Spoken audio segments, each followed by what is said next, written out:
Welcome to Breaking Barriers. You know your path. We know the obstacles, and we can teach you how to tear them down. And now your host, CEO and founder of Adapting Social, John Vigero. All right, guys, welcome back to Breaking Barriers. Today's an exciting one. And then, with me today, I have Nick Jiorle, who's one of the owners at, Last Wave Brewing. Thank you so much for being here today, man. Oh, no, thanks for having us. And your point location's right down the block, so you're pretty close. Yeah. A lot of people, over the years that I've met, have thought, hey, I want to start a business. I want to get out there. I want to do something for myself. Yeah. Obviously you and, your two other partners, want to ultimately doing that. Yeah. What got you into, Last Wave? How did this start? This was something that started, after college, Bert and his wife, Danny, we were all basically living together in a house, in Brigantine outside Atlantic City. A lot of kids get out of college, you have a degree for business or whatever it is, and, you kind of just, it's like a what next? And we also we also came up during the 2008, 2009 recession, so there wasn't a lot of great jobs out there. So, one of the things we were doing, between mixing up jobs was just, we started making beer in the wintertime when, it wasn't much going on down in Atlantic City. Right.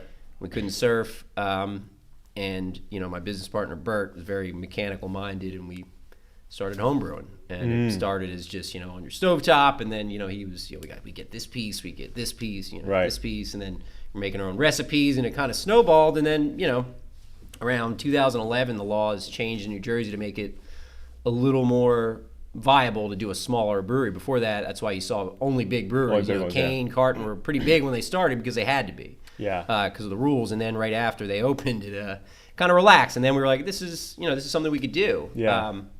And from there, we were 25, it's like we kind of made a plan for ourselves. We just by 30, we would like to have this going. Yeah. So what, then that's something my brother taught me is and that's actually moves into it because I moved to California to get a job at a brewery because back then there wasn't a lot of brewery jobs around here. So, and he said, if you're moving, he's like, pick a date and you will fill in everything else but you need to do before that. So we kind of said, by the time we're 30, even at 24, 25, this is our goal at 30. So I moved out to California, got a job at a professional brewery out there called Mission Brewery. I've heard about them, yeah. Spent a year out there doing that, some other fun stuff in San Diego, as you can imagine.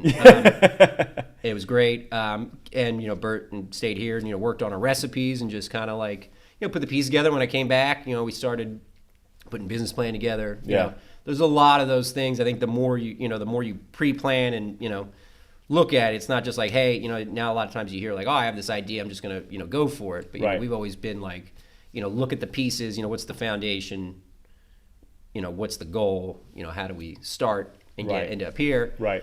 Like I said, and it kind of came together, like I said, just starting to talk to people, trying to figure out, what space would work for us. It was really, it was new to us. I'd gotten some experience in professional brewery, which was very helpful once you open, but, picking the right spot, learning about, leases and, all these different things that come into it. Like I said, there's a lot of legal stuff that, if you're not, smart about how you do it. And then, the main decision I think for a lot of businesses is that we didn't really understand until we dug into it was we had a vision. Like I said, we obviously were by 30 we want to do this, we need money. We're 20-something-year-old kids. We don't have. That was one of my questions. Yeah. So we don't have the money, and there's different ways to get money, right? Yeah. There's equity investments and obviously bank loans, business loans, personal loans. Right.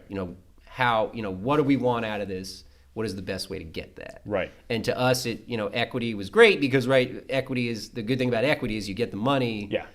That person's getting a percentage of your business. Right. If it goes bottom up, then it's not a loan. It's not a loan. Right. But then you have somebody else telling you what you have say. They're the ones with the skin in the game. So we ended up doing a combination of bank loans and personal loans, between family and stuff and friends, and you just kind of cobbled it together. We've always been a very. Did you have so one of the questions, so when we have certain guests on, we have people ask some questions, we tell our listeners and audience, and so one of the questions that came back specifically was funding related. And so one of the questions specifically were, when you're starting a brewery, how much typically do you need to get in funding? So for you guys, ballpark, like your first, I guess, round, what did you guys have to get to start? I mean, again, keep in mind this is $2016. A little different. Not inflated. 24. No. That was a different time back then. But so we opened in 2017. We started building it out in 2016. I want to say it was about, and this would be a shoestring budget. Then, 7 years ago to open a brewery was about $250,000. Wow. Shoestring. And that was us doing the majority of the construction ourselves. You go into Last Wave, most of those tables were made by us or family members. Right. Painting, drywall, a lot of the demo. A lot of that is just us and our family who came every weekend. So majority of that bulk was in the equipment. Yeah. The other thing with a brewery is, before you can get licensed as a brewery, you need a space. So we had to pay for the space. Basically a year before we could even potentially use it, because the state needs to see, when you're selling alcohol or anything like that, they need to see where your location is in regards to other places. They got to see if anyone has complaints of it. Obviously, we're pretty close to a school. There's other bars. The town has a say. People have a say in what kind of things go in their town. So there's a lot of reasons for that, but we knew that. It was, still, the upgrades to the building. We had to put in trenches. It was not a brewery. Yeah. The location was great. It was not a great location for a brewery. So some of the, laying in new plumbing, electrical, a lot of you got to upgrade a lot of this stuff for the power we're using. So, I mean, a lot of that. And then, legal stuff. You got to have a lawyer, because we had to get, we had to go for the town, because we had to get a use variance and, all these things. So, like I said, legal expenses will add up. But, if you have a good lawyer, it's going to save you money in the so that's why you were saying yeah. Like I said, if I had a law degree, I probably would have saved us quite a bit of money. But like I said, we were able to put it all together. That was about $250,000, I imagine, and that was us then working our day jobs for the first year, not taking any money, right? Which allowed. And at the time, what were you doing at that time? I was doing content writing, copywriting, marketing, got it, copywriting. So I had a day job up in Eatontown. My business partner worked over in Wall. So it was good enough. Like I said, it was for the job I took when I moved. So I was I lived in San Diego for a while. I moved back, was doing freelance stuff. But the job I got here was a job that was not particularly challenging. It would have been a step back if that was going to be my career, but.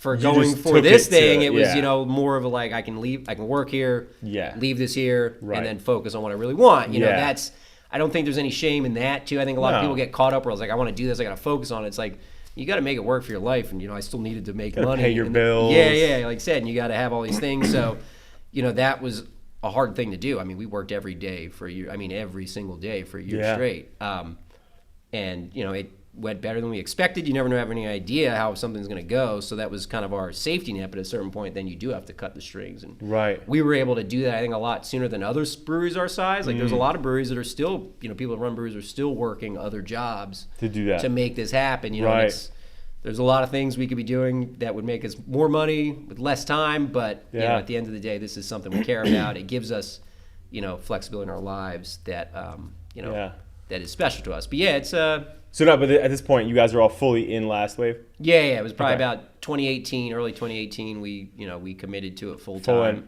Yeah. And, it's been pretty steady growth since then. It went from, like I said, basically, me, Bert, and Danny, me and Bert making all the beers, selling, delivering all the beer. Danny organized taste room. We were the bartenders, we were the delivery drivers, we were the brewers, we were everything. And, it expanded slowly. And now, like I said, we have probably 10 full-time employees, and then probably another 15 to 20 part-time tasting room staff. In a matter of less than 7 years, it's been like I said, it went from just a couple guys doing this thing to an actual business. Isn't it cool? It becomes like a living organism. Right?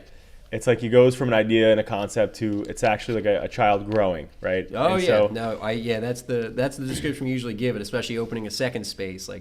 Last Wave would become mature. Let's take this on, and then you're this is like a newborn. Where you gotta cradle this thing. And you kind of it. I assume it's when you have kids, same thing. Where just every time it kind of I forgot some of these little details, some of the those sleepless nights. We had plenty of those again. It's it is like a child. Like I said, it is this growing thing, and it's never static. And that's good for us because it's a refresher, because you can never stay static in business. What worked for you last year may not work for you this year. Totally. So it's, constantly reviewing things. I'm a big fan of notes and keeping track of things we did last year, because and just stay on top of the trends. Craft beer has changed. Like I said, I've been involved in craft beer in some measure since 2007 was my first experience in it. So it's changed a lot. Yeah. In, that almost 20 years, and it's aging up, and it's going to continue to change. Last year was a pretty interesting year in craft beer, good and bad. But for us, like I said, we looked at this pretty uniquely. We looked at, building something that was not just beer. We're big surfers, and, looking at marketing and surfing, right? It's an aspirational thing. Like, people see surfers when they're at the beach, they want to dress like surfers, they want to act like surfers, So we kind of employed some of that, the surf, Last Wave style Brewing, branding. Yeah, I mean, that really is who we are. By the way, the logo and the branding is great. Yeah, and it's all. And again, that's obviously what we do here. My agency. So seeing that, that's you guys did a great job with that. Yeah. No, like I said, first sips with your eyes. We take packaging seriously. We want it to be stand out, but we want it to be consistent. That's for me from a brand perspective. Consistency is important. Naming, it's all themed, so it's tied together. And maybe some of it's a little too much, but if it. When people see it, they know our cans. Whereas sometimes you see packaging, especially in craft beer, where it's changing constantly. Even in one brewery's space, they have 10 different offerings, and you can't tell they might not be from the same brewery if you saw them on a shelf. Totally. Whereas you can see our beer, and that's important to us. Yeah. As a way, like I said, to build this brand so people see it. Right. It resonates with them. I mean, we had some people come in yesterday to take their engagement photos or wedding photos. Awesome. Because they met at, Last Wave. So we built this thing where, people, we wanted to make sure it wasn't just our space, it was the town space. Wow. People have come in, and we've been able to do a lot of cool stuff. As much love as we get, we try to return that to town, and that builds that goodwill where, we have people telling their friends about us. So it's always better, that third-party verification, whatever you call it, is always more powerful than us saying, hey, our beer's great, Totally. So one of the things that I loved about looking at your team's bios, when my team first initially was like, hey, we should get Last Wave on the pod and stuff. Yeah. I was like, oh, this is cool. We've had a couple alcohol companies, and I'm actually in the alcohol space too. Oh, nice. In green tea shots, actually. That will go over later. Yeah. But one of my team was sent me over your bio, Bert's bio, Danny's bio, and then obviously there's a bunch of team members like things that they're most known for saying, whatever. What I loved about yours was it was janitor and our Onitor. Onitor, yeah. So give us some color to that, because I love that. Obviously, you guys are playful there, and so talk to me about that. Yeah. Well, yeah. I've always, like I said, coming from marketing, I love seeing the people.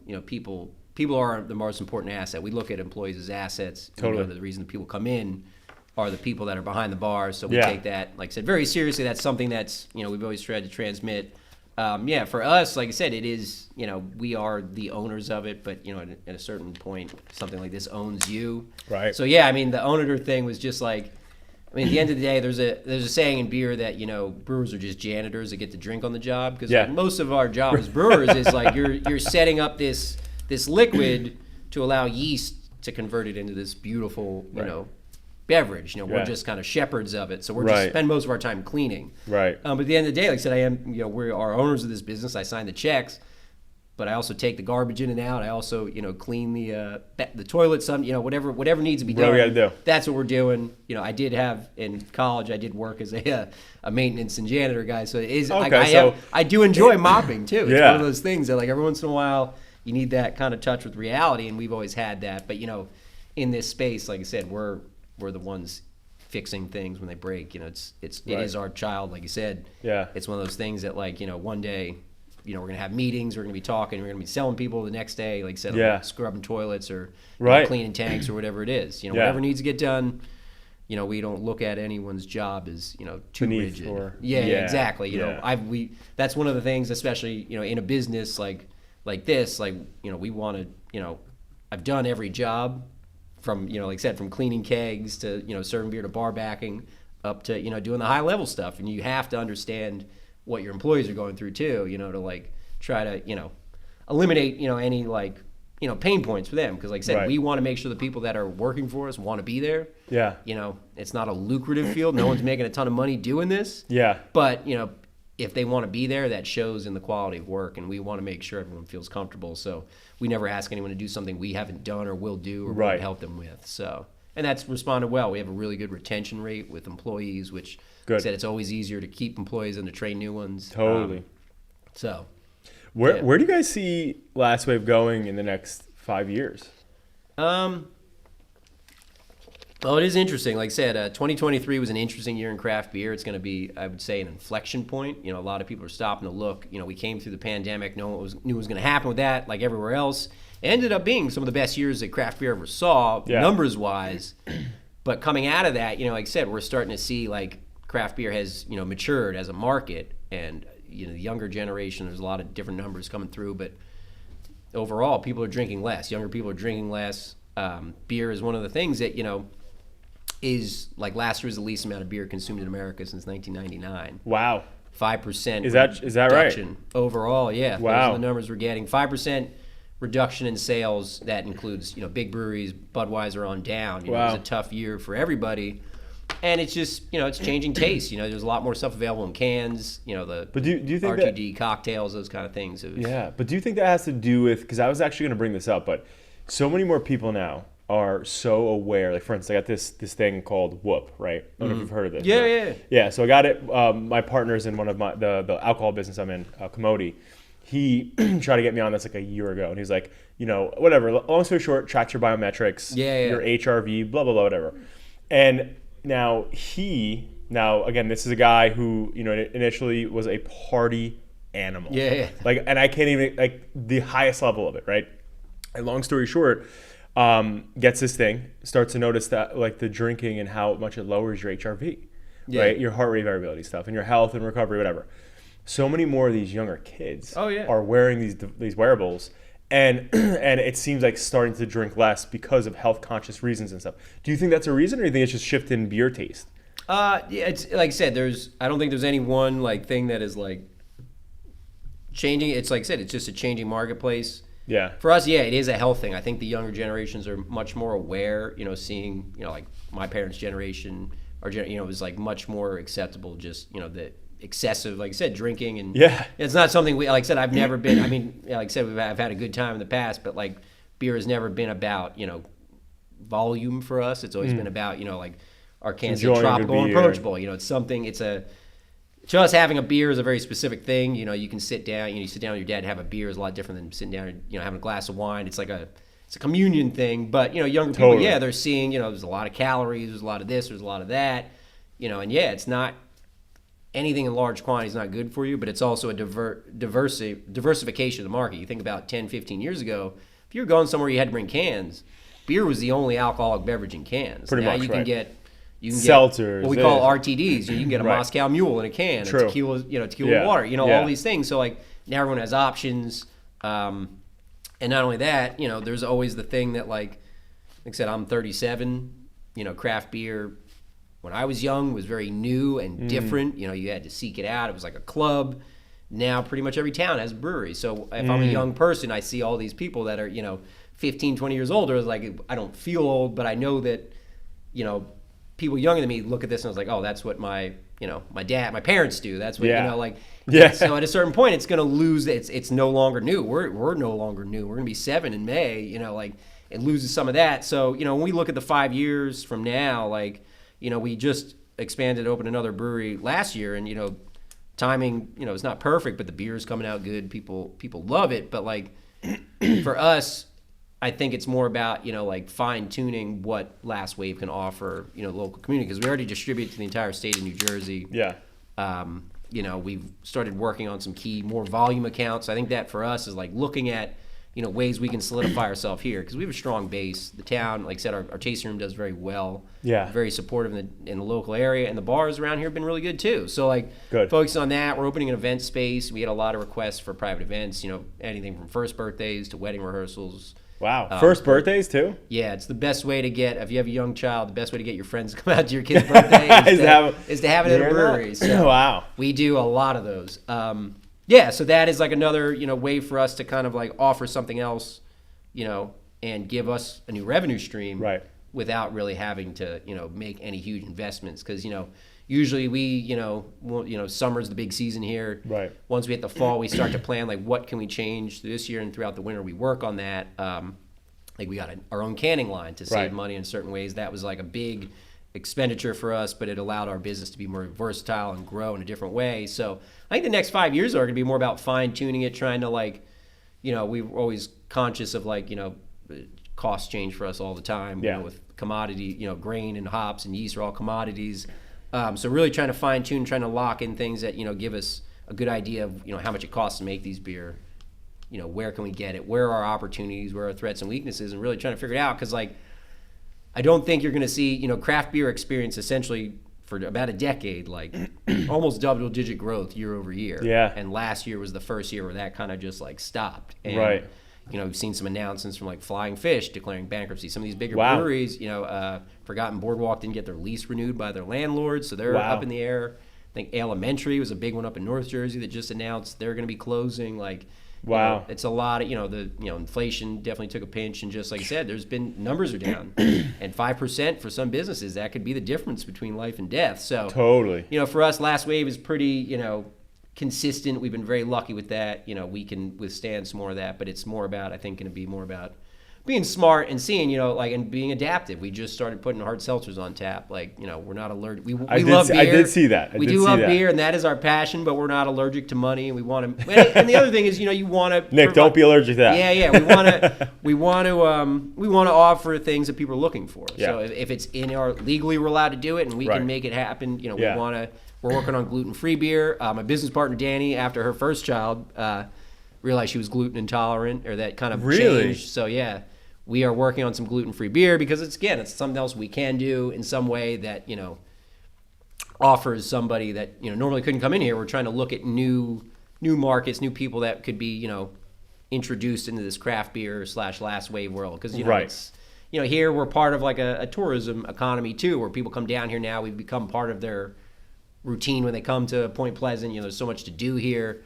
But last year we got to work with Jenkinson's to do their 95th anniversary. That's beer. Huge. Yeah, so we met with them again. That was awesome. Obviously, they're a big name here in town. It was really cool to get to work with them, and I think that's going to continue to grow. So looking at those kind of partnerships, ways that we can, work with local. We're always about working with local businesses when we can. Yeah. A lot of our stuff is printed by Jetty. Jetty Life down in Manahawkin. Very cool. They're good buddies of mine from a long way back.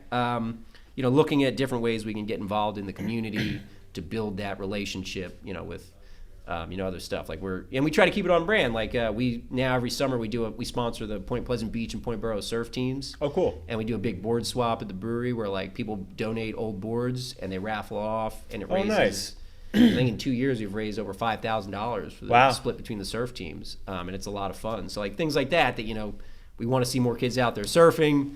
If we can help people do that kind of stuff, working, with other local organizations, that's something we're going to keep, that's important to us. That's really cool, man. We get a lot from the community, so we try to give it back whenever possible. That's really nice, Nick. And I think one of the things, though, that I loved after my team sent me, obviously, your guys' information and stuff, and, was just everybody on the team, from, the owners down to just people who work there, seem like it's more of that family atmosphere, right? And so when you talk about community a lot and stuff like that, you give off that vibe hardcore. And that's what I was going to ask you as we kind of get to the end here is to your point, there's so the market kind of shifted, like you said, 5% down, right? And that is life or death for most businesses. Forget breweries, just businesses, right? Most businesses, actually, I think there's close to, in just the state of New Jersey, New York, PA, Connecticut, tri-state. We looked at a study that said essentially most business owners, forget about just brewery, right? Most business owners are at a either not profitable operation or at break even. And I think the study was over 50%. Are at that, right? Which I understand, right? So with that said, obviously the world is, more so saturated. So how does Last Wave continue to, besides community and the great things you mentioned already, how are you going to keep standing out? So I love that you said I'm going to introduce a seltzer. You guys have a seltzer now and stuff. What else are you guys going to do to innovate to stand out? Because obviously, to your point, whether it's craft brew, the craft beer drinkers are just kind of all right, we're already here, we're in Point, or we're in Asbury, we're all drinking it already, versus whatever. How do you continue to innovate so people new fresh blood keeps coming in? Yeah, I mean that is a question we wrestle with. I mean, obviously this year we finally saw some good movement, I think, in laws for craft breweries. We were pretty restricted to what we could do. Right. And to be honest, we've been lucky with Last Wave because, like, compared to other breweries, it doesn't require us to do a lot of to bring people in, for anything other than just coming to hang out and drink beer. But now that we know, like, all right, this is what's possible, with like events and different things, we're looking at some more stuff to draw people in. Like I said, working with local surfers to do like surf movie premieres now at the brewery, stuff like that. That's something you've seen off and on throughout the years. Working with stuff like that, and collaborations are one of the good things we get to do. So we have had some pretty successful collaborations with Last Wave. We've done working with either like people outside of the brewing space. So a lot of times you collaborate with the brewery. We work with another brewery. Their fans see us. Our fans see them. It's kind of like a rising tide lifts boats. Have you guys done stuff? Which I love that. Have you guys done stuff with so you mentioned Rosie as an example? Yeah. Like, do you have your assets in their place where it's like, oh, next door is Well, so basically until this month, we were not allowed to coordinate with any restaurant or anything. Like, they could have their menus there, but we could not. Not vice versa. Yeah, we could not if you scan this, you can go over and pick up a beer. Like, there was supposed to be no communication between them. The things we've done in the past, like I said, we worked with Mogo, which is a Korean. I love Mogo. Yeah. Oh my goodness. Good friends of ours. They were very supportive of us as a brewery. Coming up, they wanted to do a kimchi inspired beer. Which is one of those things. It was very strange, but we were like, all right, how can we do this? Let's try it. We kind of took their Asian pear hot sauce and basically did a sour beer with cucumbers, pear, and Korean red pepper flakes. That came out great. Wow. And doing that with them connected us to some new people. That got us into some new bars and liquor stores.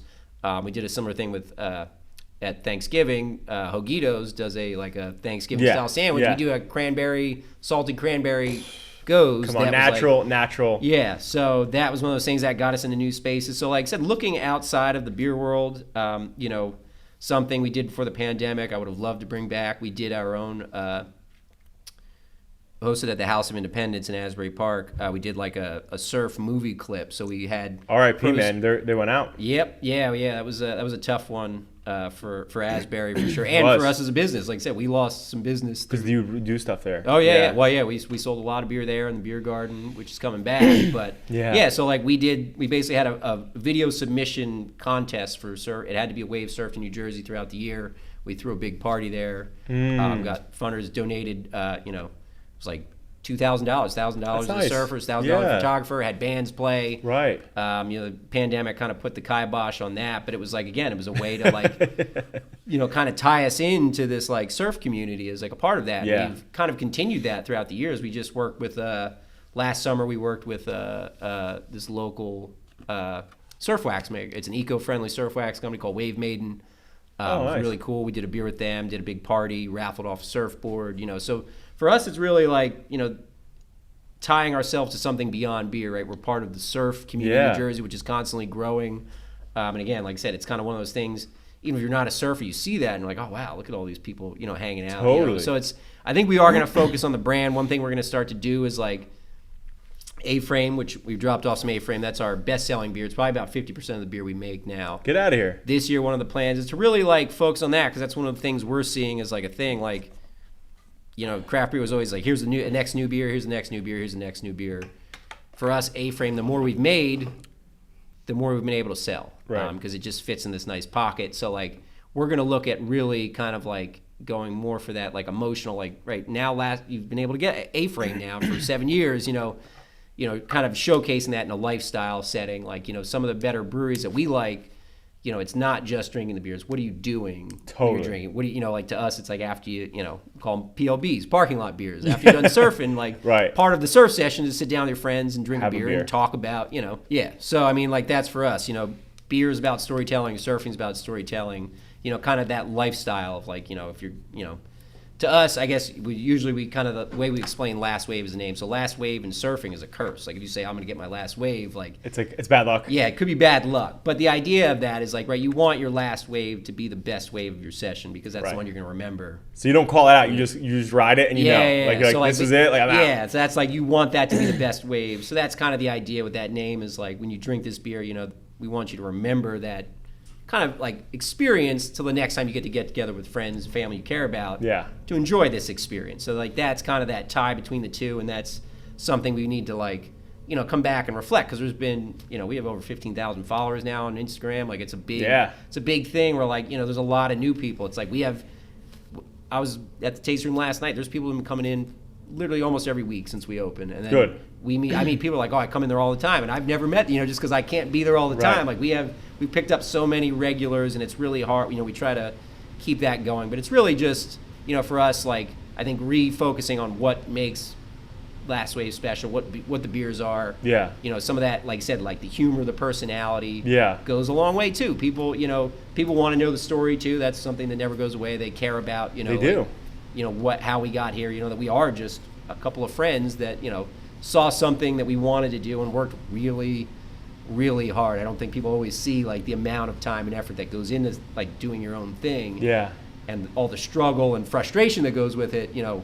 But for us, you know, it's not always fun, but it's always rewarding to see people drinking the beer, wearing the shirts, you know, coming up to us and saying, hey, like I love, you know, that is what really honestly one of the things that keeps us going. Because it is, you know, there's times you want to just put your head in the sand, but, you know, for us, this has been a blessing to us. And, you know, it's something we want to continue to kind of, like I said, promote and give back and show, you know, what we can do with this stuff that we've created. You know, because like I said, it's tough to predict, like in the next year, 5 years, you know, what we could do. But, you know, for us, it's kind of about like, you know, reestablishing that balance of like, you know, like this is beer, but it's more than just beer. Yeah. You know, when if it's used properly, we don't want people going to slam 15 beers in a row. We want people to enjoy what they're drinking. So I think it's just more about focusing, you know, messaging on that, and like I said, looking for opportunities to get, you know, to like what we call resident taps. So like,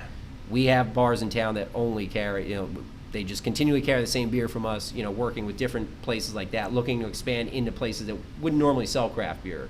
Golf courses, you know, wedding venues. That's something we've started looking at. Yeah. And that's another revenue source for us that I think gives us the ability to keep doing that. Then, you know, that's a stable base that allows us to take more chances, you know, as they come along. So I think that's going to be for us the next year. We're not looking at any major expansions from here. It's just, it's not the time for it. It's more about refocusing, you know, consolidating, and then, you know, trying to do something that feels right for us. Because one thing we were trying to strive for now in year 7 is balance, because there's not a lot of balance. It is a lot of us, you know, spending as much time as we have, but we also have lives, families, you know, other interests. So I was like, are you married or kids or anything? Or no, my business partners, Bert and Danny, are married with 2 kids. Okay. I live up in, you know, Asbury, and I have a lot of friends and family at it. Like I have nieces and nephews that live pretty far away, so trying to spend more time with them. And like I said, we're taking our first real vacation, basically. I took my first real vacation last year. I mean, more than 1 or 2 days off in 7 years. So me and Bert and a few friends are going to Indonesia on a surf trip. Let's go. So yeah, it's that's about a week from next weekend. You got to be looking forward to that. Yeah. I remember my first like unplugged. It was like a decade into the first company, Adapting Social.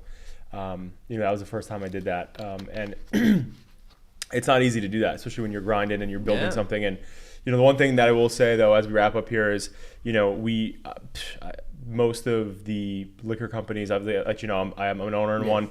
Most of the ones that I see do really well or not comes down to if they're over leveraging themselves, right? And it seems like you're lean and you're running like that, and I think that's the smartest thing. Yeah. You know, you're out there doing the stuff, and now so you're not using a distributor, you're distributing yourself.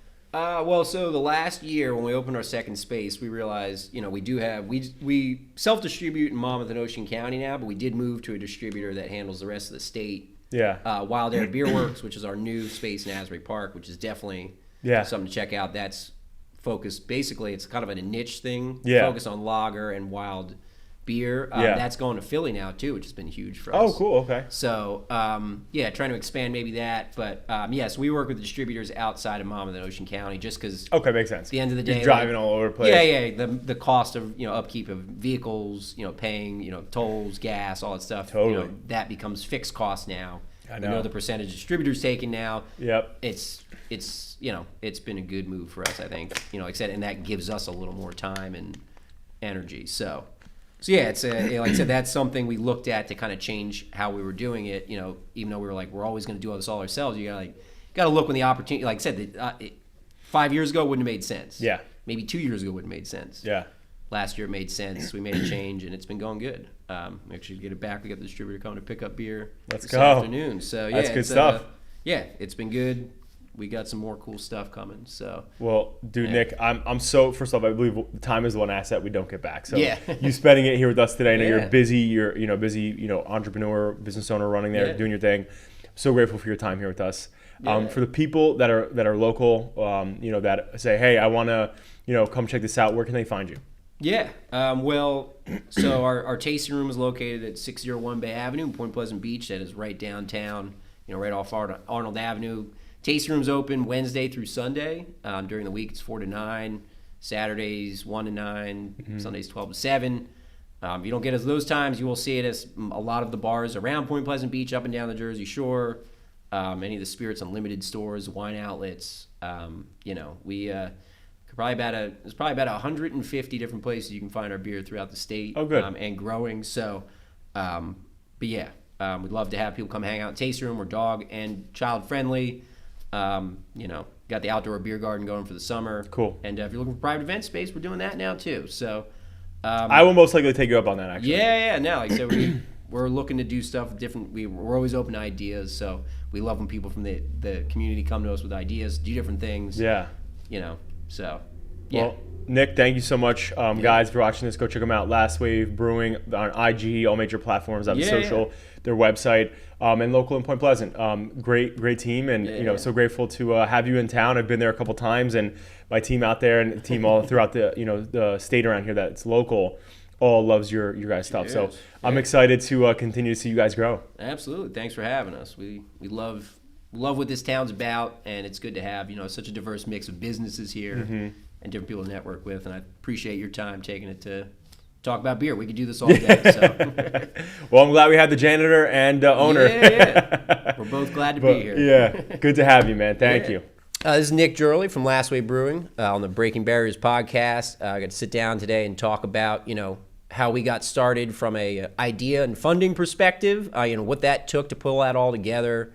What got us to the point we are now. We've been able to open a second location, and really what we see as the future of craft beer, both locally and on a macro scale, going forward.